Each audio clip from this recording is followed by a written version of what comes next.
Hello, আসসালামু আলাইকুম everyone. প্রতিদিনের ব্লগ নিয়ে চলে আসলাম। আজকে এত বড় বড় দুইটা মাছ রান্না করব, আর আজকে আমার রান্নায় কি কি থাকছে আপনাদের সাথে শেয়ার করব।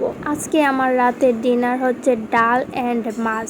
আর আপনারা কি কি আজকে রাতে ডিনার করবেন সবাই আমার কমেন্ট করে জানাবেন। সিলেটে প্রচুর গরম, আজকে কিন্তু অনেক গরম, তাই গরমে ভাবলাম কি কি খাওয়া যায় রাতে। তারপর ভাবলাম ডাল হয়তো মাছ দিয়ে রান্না করি, আর আলু ভাজি, আলু ভর্তা এগুলা তো প্রতিনিয়তই চলে আমাদের, কারণ গরমের সময় মাছ মাংস এগুলা খেতে তেমন একটা সবারই ভালো লাগে না। আর গরমের সময় সবারও ইচ্ছা হয় ঠান্ডা এমন জাতীয় কোনো কিছু খাবার। আমার নতুন প্রতিদিনের ব্লগটা আপনাদের সাথে শেয়ার করব। আর আমি কিন্তু অনেক ছোট ইউজার, যারা যারা ভিডিও কন্টেন্ট তৈরি করেন রান্নার, তো সবাই একটু যদি আমাকে সাপোর্ট করেন তাহলে ইনশাল্লাহ আমিও আপনাদেরকে সাপোর্ট করব।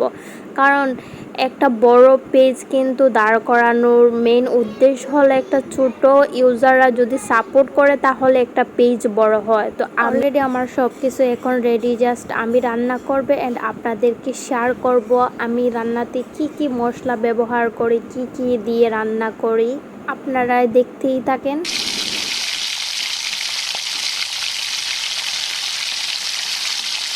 আমার রান্নাটা একদিন যে খাবে চেটে বুটেই খেতে হবে, এরকম রান্না আমি করি। আর আমার রান্না করতে কিন্তু অনেকটা সময় লাগে, আমি তাড়াহুড়া করে রান্না করতে পারি না। তাই মনে করুন আমি যখন রান্নাতে ঢুকি কাউকে ঢুকতে দেই না, আমার ডিস্টার্ব হবে বলে। তো আমি রান্না বান্না শেষ করে সবাইকে বলি এখন তোমাদের কি কি কাজ আছে তোমরা করো, আমি যতক্ষণ পর্যন্ত রান্না করে থাকবো এতক্ষণ পর্যন্ত তোমাদের কোনো প্রয়োজন হবে না রান্না করে, এভাবে বলে সবাইকে আমি চুপ করে রাখি। আর সবাই তো অনেক আফসোস করে আসার জন্য। রান্না করে তো মানুষের মেয়েদের সবারই কিন্তু টুকটাক অনেক কাজ থাকে, কিন্তু আমি সবাইকেই ডিস্টার্ব করি।